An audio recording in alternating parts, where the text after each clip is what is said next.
Oi, pessoal, noite Premiere ao meu lado, Flávia Guerra, tudo bem, Flávia? Oi, tudo bom? Você tá, obrigado pelo convite, primeiramente. E o festival, a Festa do Cinema Italiano está de volta a São Paulo nessa 12ª edição. Quais são as expectativas? As expectativas é o que a gente está vendo hoje, sala cheia. Essa é a expectativa.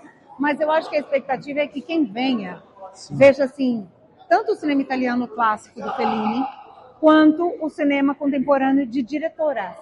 Muitas vezes a gente nem lembra que existe diretora italiana. São sempre os mestres, né? Fellini, Rossellini, né? Bellocchio. Mas cadê as mulheres? Elas existem, elas fazem um cinema incrível hoje na Itália e a gente tem 4 filmes de diretoras esse ano só por isso. Em falar em diretoras, o filme dessa pré-estreia, Glória, é de Margarete, uma grande diretora italiana também. Ela, essa diretora, Margherita Vicari, ela é jovem, procurem ela na internet. Ela é cantora, compositora, musicista, e ela fez um filme de época. É uma Itália do século... logo depois da Revolução Francesa. Sim. E são meninas que vivem em um orfanato. Tinham muitos orfanatos nessa época. E elas tinham aula de música. Elas compunham. Mas ninguém ligava para essas mulheres na época. Hoje já é difícil para mulheres na música clássica, compositoras. Imagina naquela época. Só que esse filme é leve, é um filme de mulheres, ajuda mulheres, é um filme divertido e que mistura música contemporânea no meio. Então não perca, Glória, é uma delícia. E o convidado desse ano, Jacopo Quadri, vem para o Brasil, vem para São Paulo e terá também uma masterclass. E também, depois de uma exibição de um filme, ele vai estar conversando com o pessoal também. Como que partiu esse convite, essa vinda dele também? A gente pensa em programação que não é só o diretor ou a atriz. A gente já trouxe, né, atrizes e tal. Mas a gente quer mostrar o cinema em 360. Trazer um montador faz com que a gente entenda o trabalho dessa pessoa que pega todo aquele material bruto e dá uma organização. Transforma aquilo num filme mesmo. Sim. Então o Jacopo, uma curiosidade, ele montou O Bicho de 7 Cabeças. O primeiro filme da Laís Bodansky. Ele montou um filme rodado no Mato Grosso do Sul, que chama Terra Vermelha, que é de um diretor italiano, mas a produção também é brasileira. E ele montou vários filmes, um grande diretor, Mario Martoni, que estava em Cannes esse ano concorrendo o Fore, entre tantos outros. Então ele vai trazer essa perspectiva. E o filme dele, em que vai haver o debate, que ele montou, tem 2 nessa seleção. Tem o Felicità, da Micaela Ramazzotti, mas ele vai debater um que se chama Berlinguer, A Grande Ambição, que é sobre o Enrico Berlinguer, que foi um grande líder da esquerda italiana. É um homem muito importante para a política mundial, mas para a Itália principalmente. Então é um filme histórico, a Itália é muito famosa, né, por filmes históricos, e é um belíssimo thriller político. Quem curte o gênero, vai lá. E esse resgate também dos filmes do Fellini também está vindo nessa mostra, que percorrerá também 23 cidades.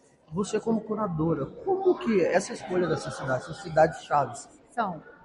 Fechar circuito no Brasil é um desafio, né? A gente precisava ter muito mais salas no Brasil. Mas aí as capitais acabam tendo essa vantagem. Então, a gente tem Porto Alegre, Florianópolis, Curitiba, São Paulo, Rio de Janeiro, Aracaju, Maceió, Salvador, Fortaleza. Mas a gente também tem cidades que não são, por exemplo, em São Paulo tem São Carlos, tem Campinas, Araraquara. A gente tem Goiás também, no Centro-Oeste. Então, assim, a gente tem outras cidades que não são necessárias para Salvador, nós temos também capital, mas a gente quer ampliar o circuito para cidades do interior.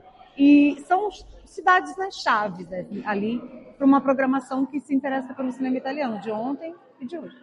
E precisamos falar sobre o seu trabalho no mundo, porque ela não para. A Flávia está em todos os festivais mais importantes do mundo.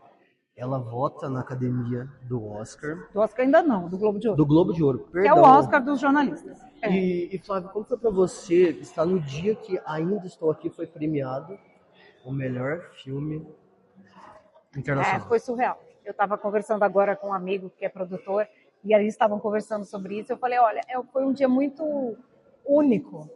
Assim, eu espero que se repita, o Brasil ganhando o Oscar, e vai se repetir, mas aquele dia que foi o primeiro, foi o primeiro. E eu fiquei muito feliz de estar lá, até me arrepia, porque é o trabalho de uma vida, né, o cinema para mim. É minha vida. É a sua vida. É minha vida. E era aquela sensação assim, quando você fecha o olho e fala, esse era o lugar que eu queria estar no mundo agora. E eu acho que todos os brasileiros também. E foi muito bonito de ver de lá, que os brasileiros também estavam lá. Isso não é conversa, foi bonito, foi emocionante. E eu mediei a coletiva do filme no dia seguinte, né? Eu estava lá mediando e foi assim, para mim, era quase um dever cívico, sabe assim? Tipo, representando toda a imprensa brasileira que queria fazer perguntas, os brasileiros que queriam saber o que eles tinham sentido, porque a gente tinha visto ali no palco, né? Uma coletiva ampliou essa conversa. Então, para mim, teve esse gostinho pessoal também de poder fazer parte disso. E você já tem uma aposta para o próximo ano? Ou ainda está muito cedo? Olha, para o Brasil, eu acho que esse ano está difícil, que a gente tem o Último Azul do Gabriel Mascaro, que foi premiado em Berlim, vai abrir Gramado, mas a gente tem um Agente Secreto premiado lindamente, com 2 prêmios em Cannes tão importantes. E a gente tem Manas, um filme incrível da Mariana Brennan, que já está em cartaz no Brasil, e ela foi premiada em Cannes como jovem diretora, ao lado da Nicole Kidman. Então, assim, a gente tem filmões aí, mas eu acho que o Agente Secreto é um candidato que tem uma certa vantagem pela exposição que ele já teve no mundo, pelo Wagner Moura, né, pelo Kleber. Então, eu acho que a nossa aposta esse ano vai ser essa. Não por um melhor do que o outro, mas o Oscar não é sobre isso. O Oscar é sobre o nosso candidato que vai largar mais, né, com mais chances. Com mais chances. Então, eu aposto nele e vamos ver o que dá. Te desejo sucesso, te agradecer por tudo. Imagina. É um prazer te revê-la depois de muitos anos. É verdade, né? Pelo amor de na Deus. mostra que abre o Circuito Nacional de Cinema. Obrigada. E ainda ganhei um presente.